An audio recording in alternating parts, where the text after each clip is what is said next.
Hello,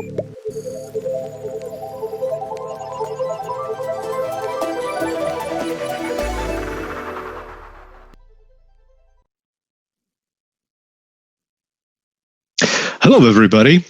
Welcome to our workshop for Night of the Chances. This workshop is on the subject neuroleadership, specifically boost your career with neuroleadership, and I hope you're going to find it beneficial. My name is Dušan Boršovský. I work as an area manager for AT&T, and on the top of my daily operational duties, I'm also very passionate about the trainings, and specifically I went through a few neuroleadership program trainings. So actually, when I was approached to make up, presentation for you today, I thought it would be very handy to bring some new concept from the neuroleadership that eventually might help you with your proceeding with your careers, but not only about, it's not only about the careers, but use those concepts and anything that you can gain and benefit in this workshop in your daily life, wherever you are and whatever you do. So let's go to the topic. The topic of today is boosting your career with the neuroleadership, as already mentioned. So let's talk about a little bit, what is a neuroleadership? Why are we bringing that concept? Not sure if you came across about that concept or not. I guess, especially in today's world, we can see that many companies out there are going through very rapid, aggressive transformations. Many things are changes, nothing stays the same on a daily basis. And it's very important for us, to keep up that pace, either as we are employed or either as we are seeking employment and looking, what's out there for me. And in this situation, it's really important to realize how our brain works.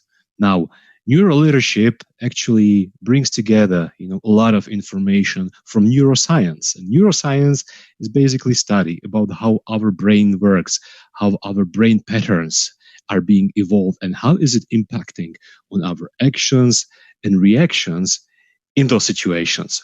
So for us, what is important is to get the conscious effort to realize what it is in order that we can actually impact our brain and have ourselves to control our brain rather than having our brain to controlling our reactions. So this is just basically a little bit about the insight about the neuroleadership. Now, when we look into our brain, and we're going to begin with something which is really essential, what's happening in our brain. So I'll start to actually main components, which is called, let's say, chemicals, or we call them neurotransmitters, which basically are in our brain, and they make us do in the way that we do, react in the way that we react, and we are focused on them. So let me start with the first of those. Many of you actually, I suppose, are going to gym. Some of you are doing some sports. Some of you are athletes, or some of you are hard workers. So you might know what it is when you got into your body something which is called endorphin. Endorphin is one of the transmitters which is being evolved and produced when we work hard.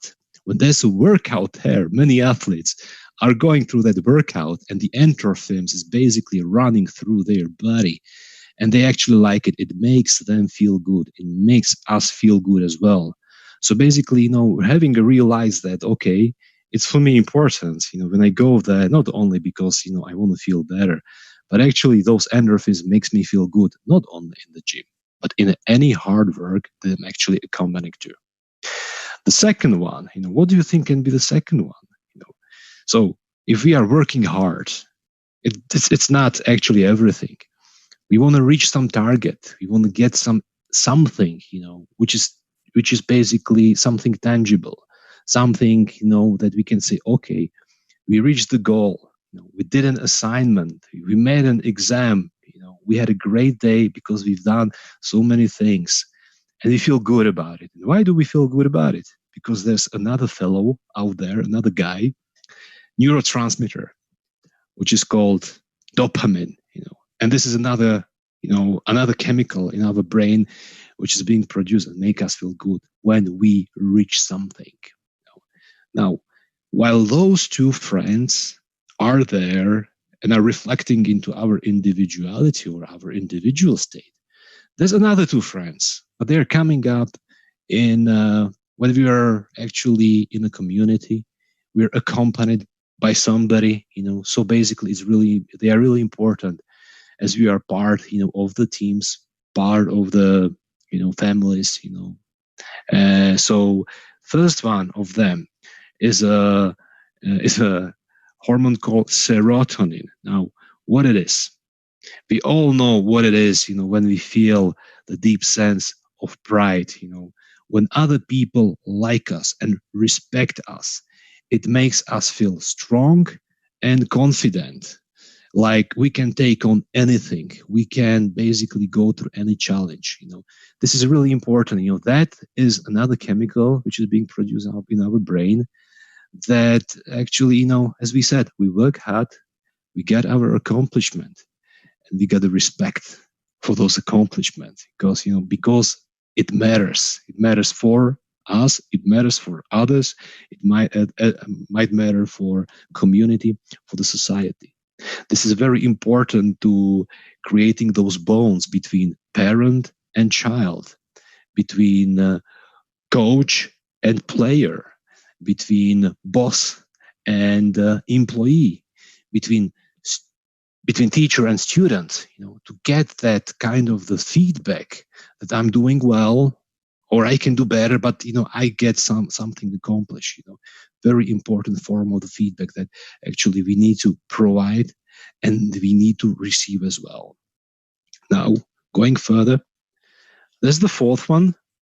So while initially we talked about deep pride and feeling about the deep pride, now we're going to talk about the deep trust. And there's another transmitter, which is called oxytocin.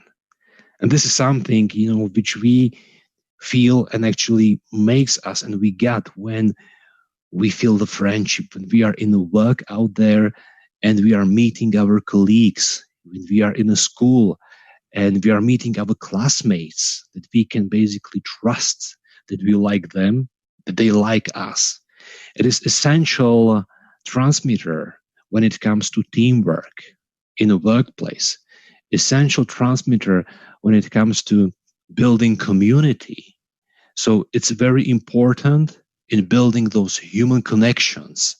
And this is something which is essential, for us to survive as a human beings, because this is something that actually sticks us together. Now, when we're going to look at how these different transmitters can impact, your work, your career, or anything, there would be very specific takeaways that I would like to highlight now. So when we are actually getting into endorphins, let's work hard. Work hard, help us to get the endorphin into our body, and the endorphin can help us to work even harder. When it comes to dopamine, we said the dopamine is important when we are achieving something, targets. Wherever you are, at whatever stage you are in your life, in your career, don't forget to set goals. It doesn't have to be huge goals. It can be something small, but something that you can think of, that you have in front of you. And once you reach it, you feel good, you feel better, you feel positive. That positive feeling of reaching goal is important. But in order to get there, you have to have those goals already set up. Now, when it comes to serotonin, and remember, as we said, it's a feeling of pride, it's a feeling of respect from others. Build your credibility. Building your credibility is really building the trust, make others known what you are good at, really work, on what you feel to be good, where your strengths are. And this is something, that can help you, with building credibility to actually get that recognition, from others, from the community. And when it comes to oxytocin, what is important, like when we are making those relations, build the relations. Build the relations, throughout your career, throughout your life. Those relations are going to be important for you because this is another, let's say, transmitter, which is oxytocin, which gives you that positive feeling which is coming into your body. Now, some wise man said, and I heard that story, if there's two planets, imagine there's two planets, and there's one planet, where the people, they don't build relationships. Another planet is the people where they're actually very, very good in building those relationships, positive. It's not always easy, but it's very important.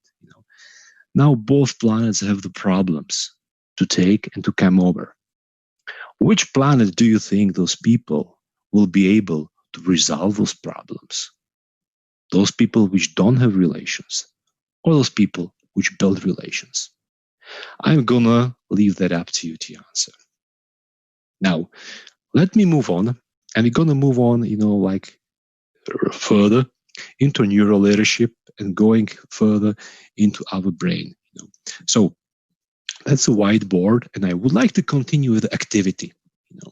So if you are watching the stream either now live or later on, let's make this activity ourselves. So I'm gonna stop talking for a moment. So I'm gonna, give you a little bit rest of my speech. But what I want you to do, I want really, to stay quiet, to take a moment and take a time. Stop for about 30 seconds. There'll be 30 seconds quiet. Do nothing. What I want you to do is just focus on your breathing. If you breathe, focus on your breathing. Second, what I would like you to do is to tune into your environment, what you see, what you can hear, what you can smell, anything, what you can touch, what is touching your hands. Put your feet on the ground and feel that ground. Really tune into that environment and tune into your senses as well. And finally, I want you to keep your mind in the present, like not thinking about anything. So I'm going to put a timer now for the 30 seconds. I'm going to start and I'm going to appear myself again. So I'm going to disappear right now and I'm going to start those 30 seconds. Right.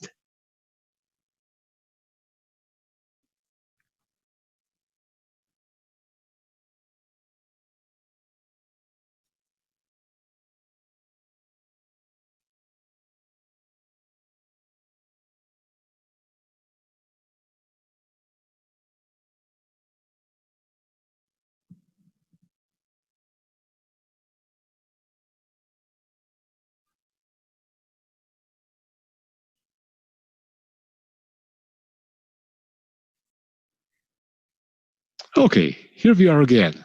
So I would like to ask, what did you feel? Think about, what did you feel? What did you hear? Usually when I get that question, with people with which I'm interacting, I got to answer that, all right, I felt the clock ticking on the wall. I heard, some cars hissing, there's something going on with the neighbors. But usually what I also get is, okay, I just feel the taste of the breakfast, which I'm going to have next day, or I'm thinking about something nice I experienced yesterday, or even, okay, I'm thinking how I was riding bicycle and I felt very badly when I was a child because my mind drifted somewhere away. And that was only a 30 seconds. So imagine sticking like that for 5 minutes, Sometimes it's a challenge. It's a challenge for our brain to keep focused on the one single things, on the one single task. This is something which is called mindfulness. We need to actually build the skill of mindfulness, being the mindful, meaning it's a state where we actually are focusing on the task, but sometimes our brain is drifting our way. What we need to actually build ourselves is to find out, okay, how quickly we recognize that our mind drifted away. We need to bring that moment and go back to the task at the hand. Sometimes it's not easy. It's easy to say, but it's harder to do. So let me move on. Actually, if you look at that picture, we can see again our brain. Our brain operates in two networks, as you can see. One is default mode network. This is the network really on the left side, and the task positive network. So when I gave you a task just to do nothing, so that was actually our right part of the brain. Oh, it's not really right part, it's not about left and right. It's about the network, so it can be front and back, anything, we just see that picture divided like that. So our network in the brain, which was operating, was, okay, I got a task from Dušan. I cannot think about anything. But you can see those two bridges over there. Some of us may have crossed that bridge, went to the other side of our brain, and started to going, through the sun field, the running, thinking, and everything.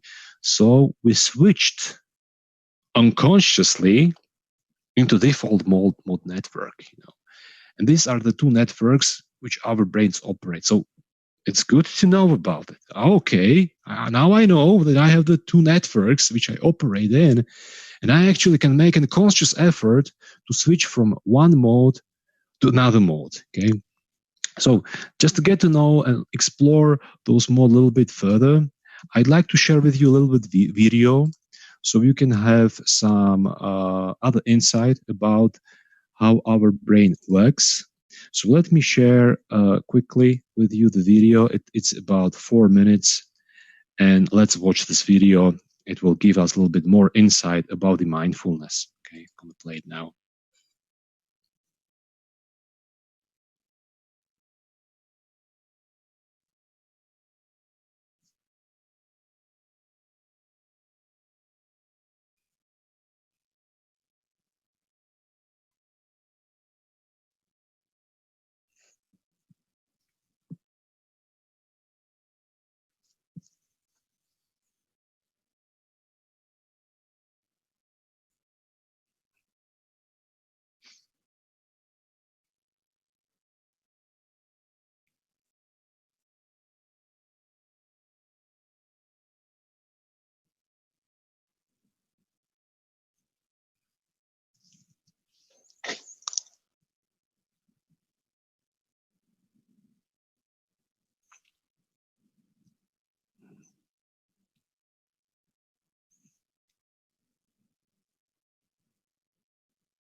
Okay, so let me go back to the my presentation, and I hope you enjoyed the video.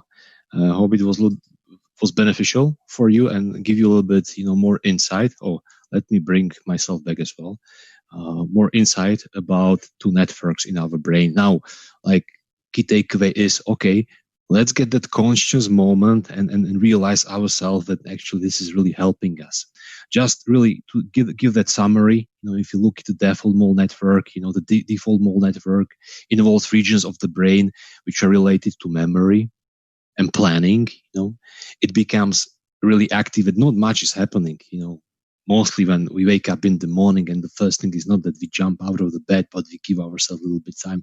Our mind is basically the default mode network.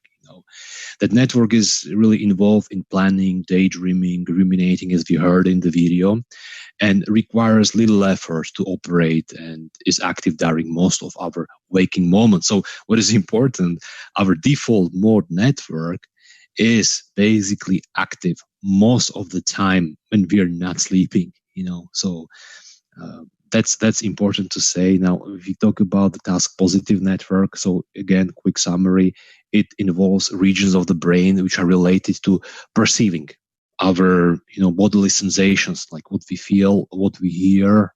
This is basically related to that. So if we are conscious about what we hear, about what we feel, about what we see, this is something, which basically is switching, and our task positive network is turned on. It becomes active, when experiencing senses in real time. So not thinking, reconnecting to them.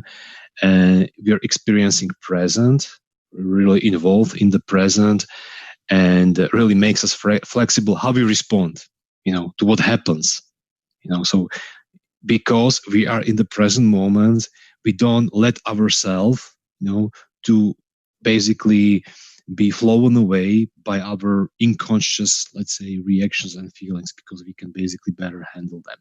Now, so what is a key takeaway and how can we influence them? So let me basically put a few summary into that and give you a few tips and strategies. How can we basically practice mindfulness and actually be and make our brain and control our brain to be really in the present moment? First of all, as we said, be consciously present.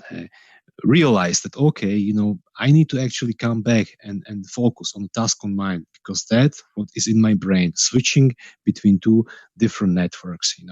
What network is important for me? When it's task in the hand, I need to focus on the task and don't, waste our time and energy by switching, the attention to not important things at the moment. Second thing, be a single tasker. In other words, do not multitask. Like, our brain doesn't know anything like multitasking. What it does is that it's switching, the different, I'd say, cells and different structures being quickly structures, and attention of the brain goes from one task to another, which takes an energy. It takes you energy if you're switching from one task to another, quickly to another, and you're not focused, you're not mindful. So basically, focus at the task in hand and basically continuously go one thing by another. It will help you be more productive, more effective, less tired, let's say, and less stressed out as well. If you talk about the stress and being stressed out, make stress your friend. There's so many situations in your life, that can feel and make you stressful. Stress, what is stress? It's energy, and we need to basically, manage that energy and make use of it. So really, some kind of the stress or level of the stress can be positive, as long as we consciously in our mind can realize, okay, here's the stress coming. I need to manage it and I need to take it to my advantage. Now, finally, very important, essential strategy for practicing mindfulness and staying positive wherever you are and whatever you do is feel gratitude. This is something that we don't feel. Mostly our brain is occupied by problems, by the things that worry us. Now, especially these days, these challenging days, we know what's happening out there. It is essential to remind ourselves consciously and regularly what we are grateful for. Every time, every morning you wake up from the bed, give yourself those 30 seconds and have that conscious moment to think about what you are grateful in your life and how important those things are for you that you are grateful for. So basically stick to them and focus on them. And every time you're stressed and worried, think about those things. Think about what you are grateful. Make it really a habit. That will help you. Really, it will help your mind, to actually be positive, productive, less tired, and as I said. Okay, so that was actually two modes of our brain which are operating. If you move on with the concept of neuroleadership and application of neuroscience into our everyday lives, we're going to move on to another subject. I just wanted to make a note before we move it there. You can ask the questions. You can post them to Slido. We will record those questions, and Micah, which is joining, this is my colleague from AT&T, will be providing those questions over to me, and I'll do my best, to answer them as I can. So that's just by the way. But let's move on. We talked about two networks, and the importance of being mindful. So it's really, about setting our mindsets, in the way that is important and beneficial. So if there's a brain operating two networks, also our mindset is sometimes switching between growth mindset and the fixed mindset. Some people are more fixed in their mindset as well. Some people are very, very focused in a growth mindset. Sometimes it's not like 100%, sometimes in the between. But again, this is something where we can basically make that conscious effort to realize that. Now, in order, to get to know more about what it is, let me share again video so I can drink some water, have some rest as well, and basically you can watch that with me. This is about the growth mindset. So here we go.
Okay, sorry, let me fix it quickly and let's do it again.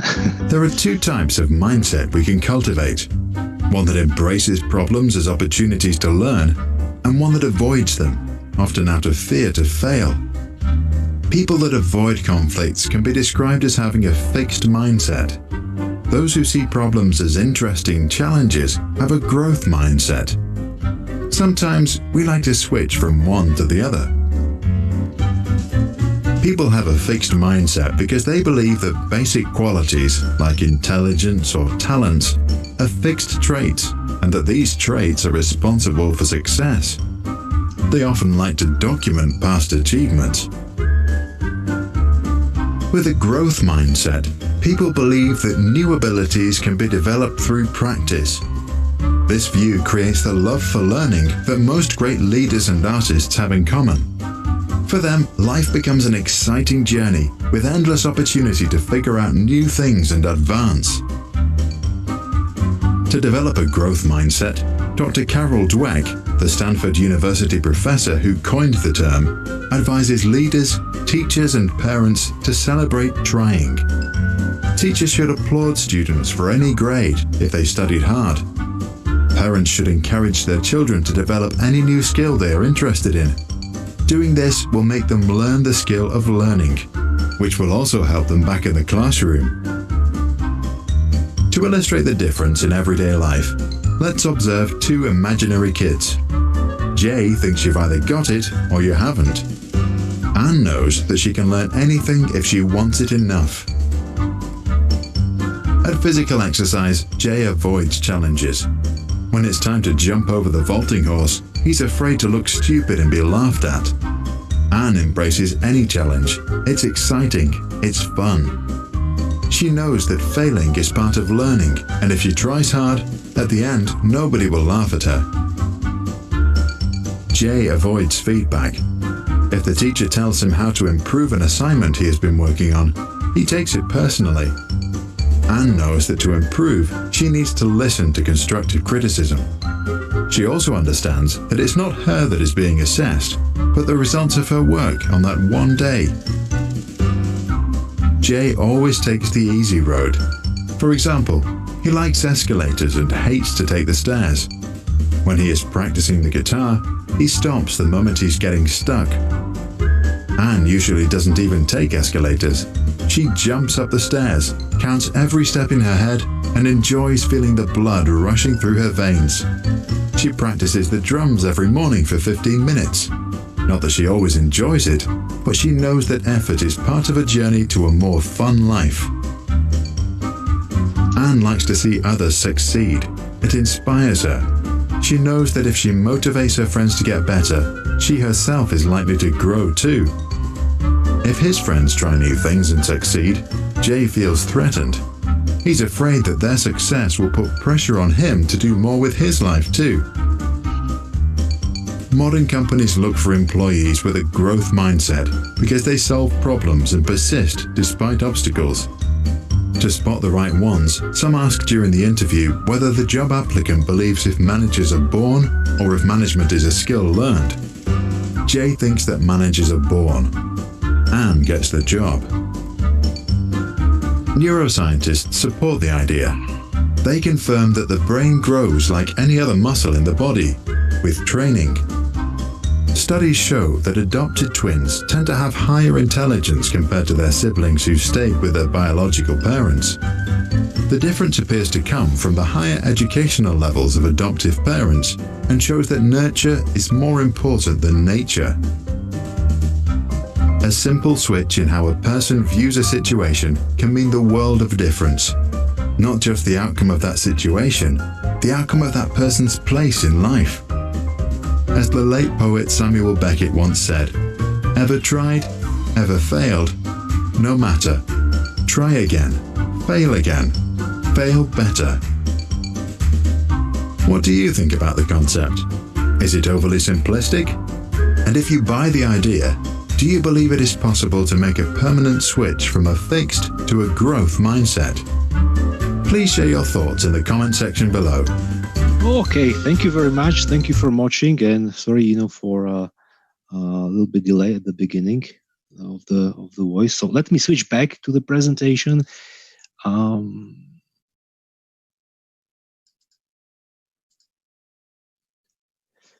So we should be actually back. So that was actually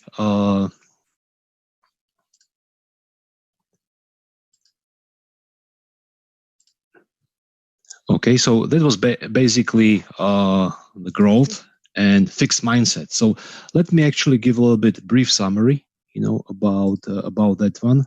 Let me check. I hope to share the right screen.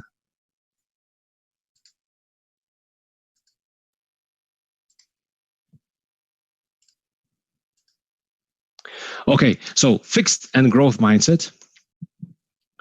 What it is about, really, to give a brief summary, if we said like people with a fixed mindset, when it comes to skills, so the skills is something that that people are born with, while the people with a growth mindset, actually believe and their mindset is that, okay, the skills come from the hard work.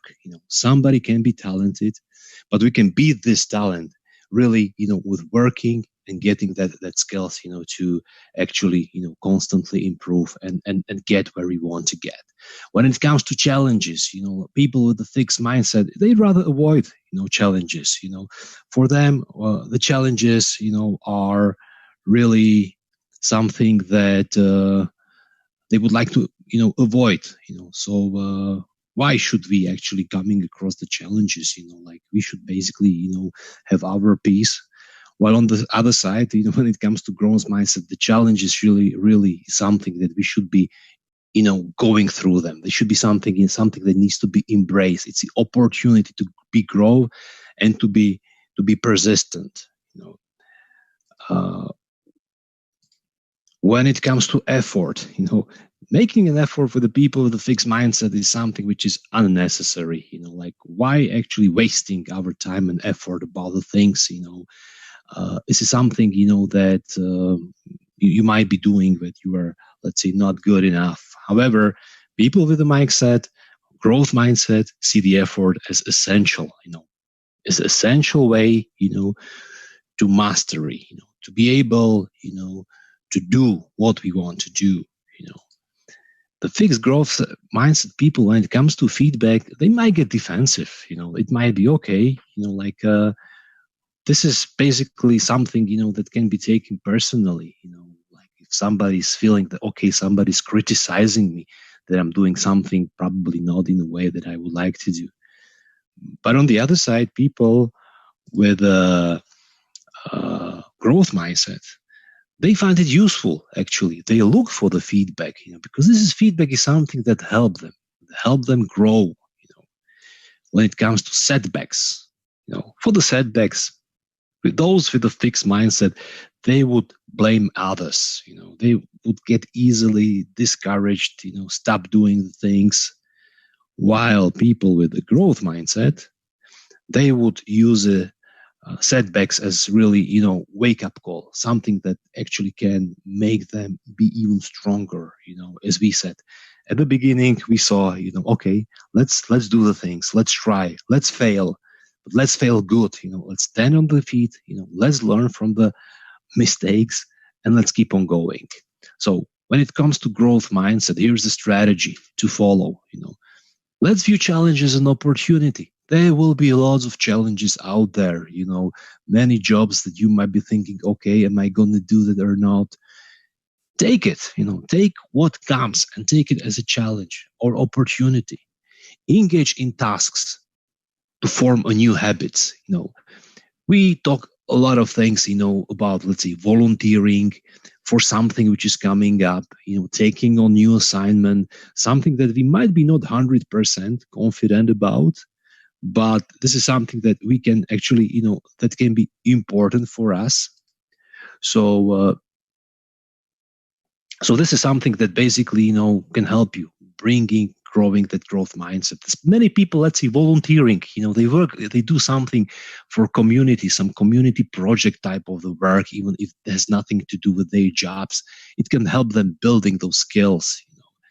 Now, going further, seek for social support, seek for people out there that can help you, that can give you advice, find a mentor, look for a coach, look for anybody that can basically help you with, what you're struggling with. Use positive self-talk. I can do it. Sometimes our minds, especially when it's in the default network, has a tendency to give us negative moments. We can actually beat it by talking aloud, let's say, or quietly, whispering, but actually use that positive self-talk, to beat those. Now, going further, seek for the feedback and learn for criticism. That's what we actually said, that, okay, feedback and criticism is actually something that can open up another areas that we can develop and we can basically be good at. So this is, again, something that can help you with growing your mindset, cultivating your mindset, and basically proceeding, with a more positive outlook for any challenges. And finally, cultivate grit. So this is something, not sure, if this is something that you are aware of, or this is something, that you came across. So let's talk about a little bit more about the grit, Okay, if you look into the dictionary about the things, okay, what is the grit? It will tell us, okay, the thing which is made of stones, sand, soil, or something like that. But in fact, this is something which is very important and essential for building foundations, And at the same time, this is the analogy, that we can use when we are basically coming across the difficult times, going through changes and going through challenges. We're going to talk more about this concept, before we conclude this session. But let me check this video from about Lisa Kandrow. Probably this person as a Phoebe from France. I guess everybody knows Phoebe and France. But there's actually a great story. I'm not sure if you heard her story about success and the failure and success. So let's demonstrate that. And based on that, we're gonna basically talk about what that grit means. So let me switch to another video about Lisa.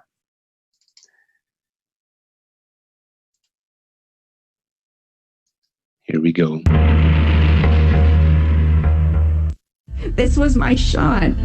I cried a lot. It was so embarrassing. I got fired from Frasier, the one everyone knew was going to be a hit, and it was. This time, it was really hard not to think that it wasn't meant to be my career as an actress. A couple of months later, I was almost completely out of money.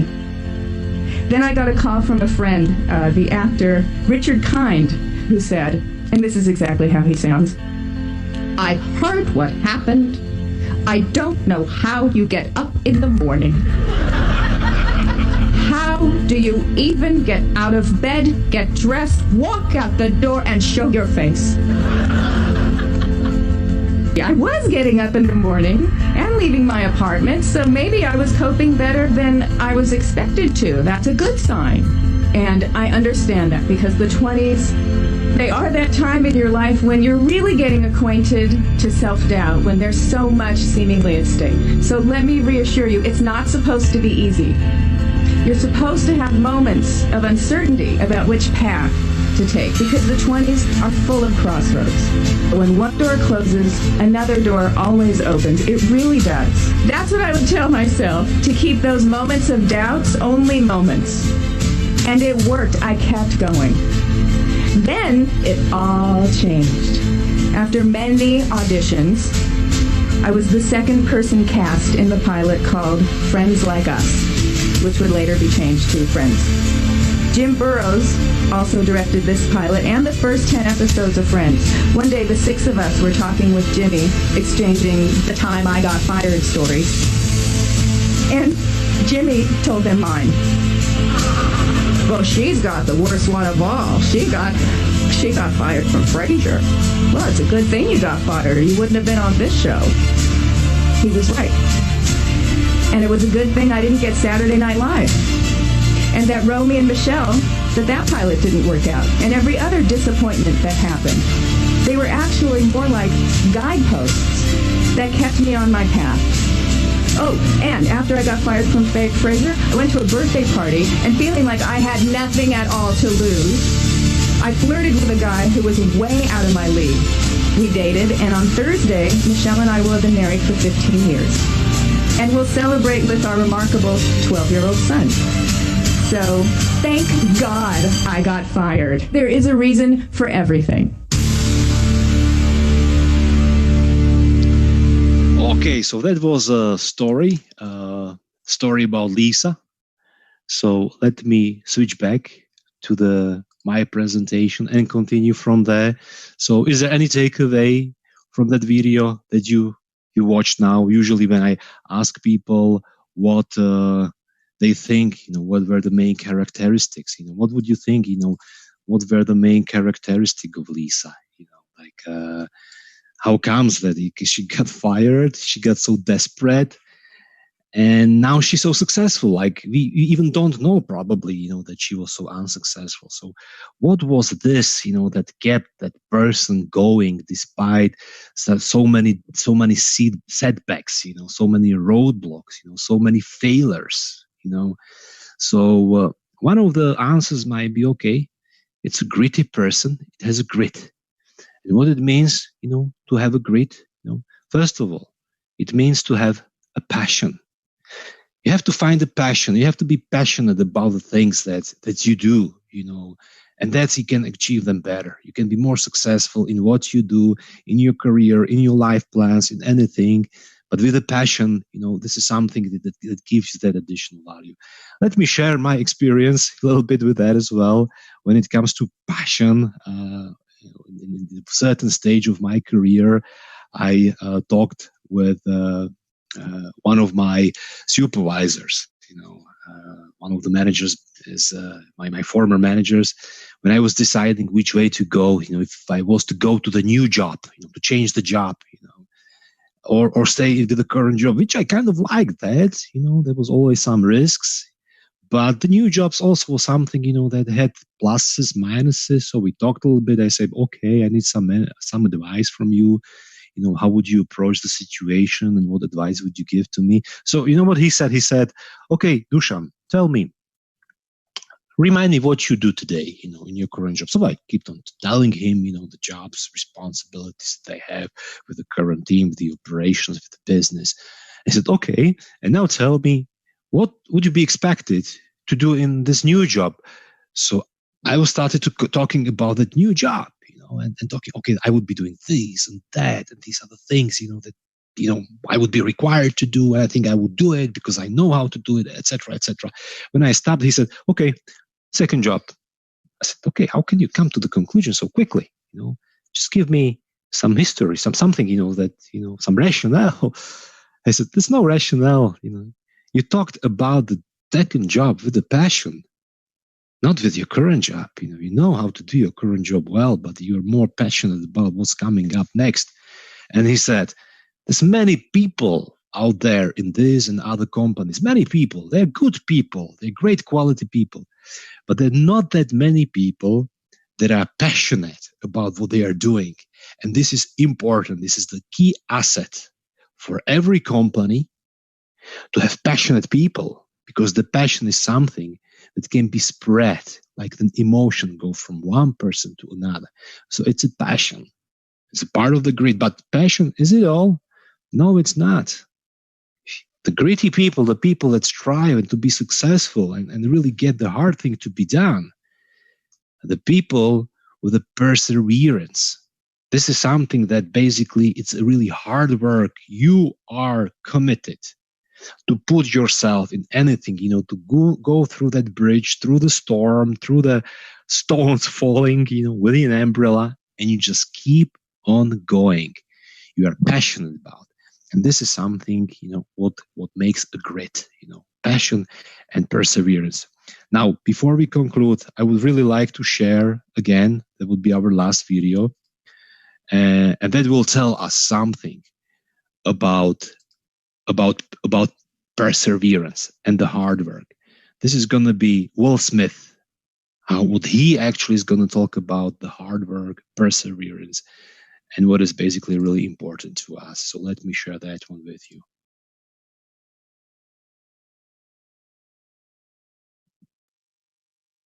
The separation of talent and skill is one of the greatest misunderstood concepts for people who are trying to excel, who have dreams, that want to do things. Talent you have naturally. Skill is only developed by hours and hours and hours of beating on your craft. I've never really viewed myself as particularly talented. Where I excel is ridiculous, sickening work ethic. You know, while the other guy's sleeping, I'm working. While the other guy's eating, I'm working. There's no easy way around it. No matter how talented you are, your talent is going to fail you if you're not skilled. You know, if you don't study, if you don't work really hard and dedicate yourself to being better every single day, you'll never be able to communicate with people, with your artistry, the way that you want. So the only thing that I see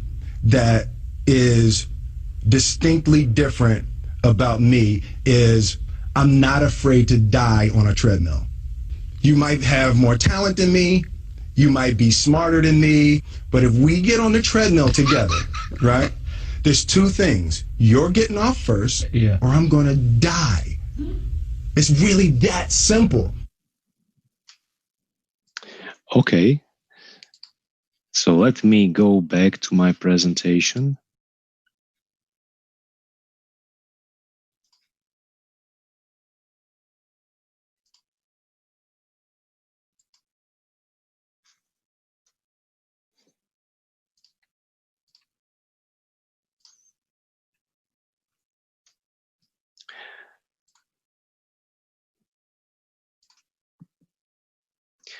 So that was Will Smith, and his approach to what it means, really the hard work. So Hope actually found it really inspirational. I did myself. So now let me actually really recap this. Let me make sure that actually you can see the presentation that I have. Okay, we should be there. Right back, so we should be okay now. Okay, so we talked about passion, we talked about perseverance. Now we're going to talk about a few strategies, what it really means to increase the grit, So really, first of all, develop a fascination. Find the things that you're passionate about, in your job, in whatever you do. There might be a lot of things, that probably you're not really interested in. That's why we need to basically seek for the ways that can basically really help you to develop that passion for the things that you do to go further.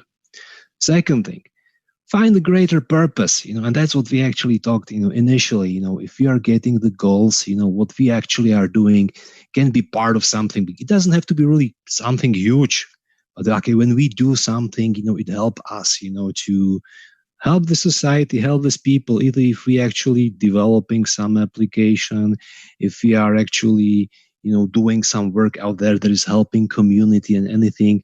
Let's find, the purpose, in your work, in your life, in your job that can help you, to be passionate about and help you to be actually to be strong, and find that perseverance in yourself as you keep on going. Growth mindset. We talked about the growth mindset. We talked what to do, what it means, So basically really being opened up, and have that conscious effort, to basically switch from the fixed and the growth mindset. Practicing mindfulness, being in the present moment, and hang out with the gritty people, So not saying, okay, we're not gonna, we're gonna be selective now, but okay, it can help us, if we find, if you talk to people, who have that grit, and that can basically be really inspirational for us as well. And finally, seek for daily improvements, compete with yourself, compete with who you were yesterday, don't focus, on others, don't benchmark yourself with others, if they are better or less better. If you are actually striving, for developing, let's have that conscious feeling that you are better than you were yesterday, and that can help you achieve and be successful in your life and in your career as well. So with saying that, it will lead me to the end of this presentation. So I'm not sure if there's any questions. Micah, now I'm back to you.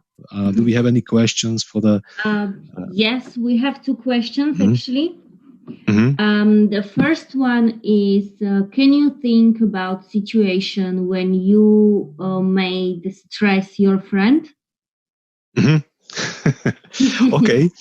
Let me tell you, when I was approached for actually doing this presentation, let's say, it was okay. This is for me challenge, because actually this is not a job what I do. I'm not doing actually sessions presentation. This is something I do on the top of my job responsibilities.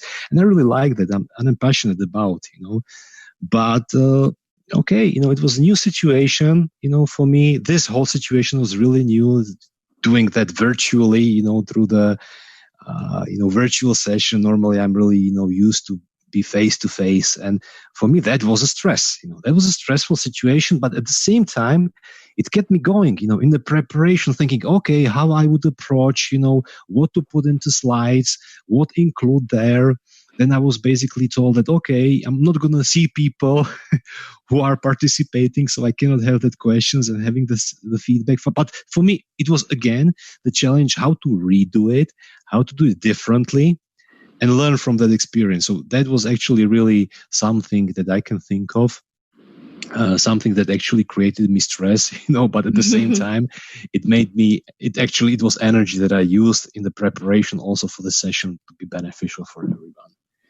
And what was the second question? The second question is, how does neuroleadership knowledge help you as the manager? And do you use it to motivate your employees, meaning your people in your teams? Thank you very much. That's a great question. Sometimes, the concept, as you heard them today, like mindfulness, the concept about,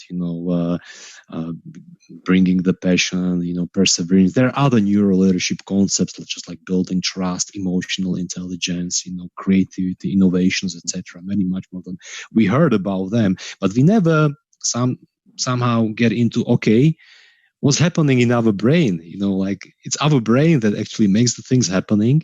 So for us, realizing that we can control our brain, and then we can control how we are reacting in the situations when we are managing business, when we are basically managing people, that will help us actually, as you remember, we talked about those chemical reactions, in the beginning, endorphin, serotonin, oxytocin. These are the things that happens in the brain of other people as well when we recognize them, when we are building trust with them, when we are making them actually and encouraging them to build, that capabilities, to build a reputation. These are the things that are really important, to realize. So if you reflect that, into your workplace, you can reflect that not only to the workplace, but anywhere else.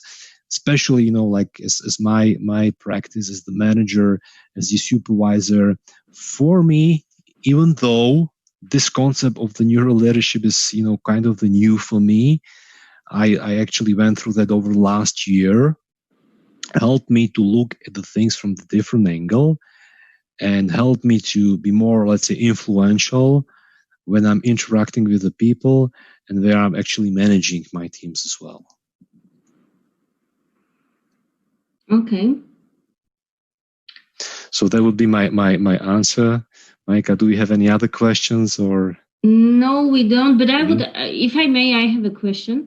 Sure, go ahead. Since this workshop is mostly for university students, do you think it will benefit you if you have this knowledge about the neuroleadership and all that you have talked about during your studies?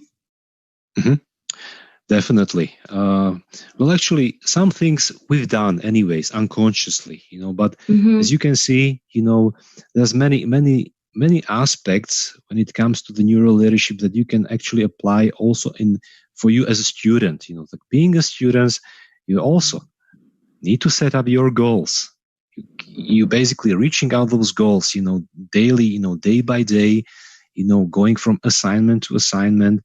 You have to have some basically structure, some goals, not only, okay, I'm going from, let's say, semester, from year to year.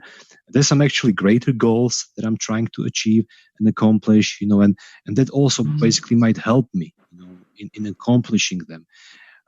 Also, having the growth mindset, being open, not only, okay, I'm having the fixed mindset. I don't care. There are some, let's say, subjects which I, don't really like. So, what it's going to basically give it to me. No, being the open. There's everything that you learn can give me something.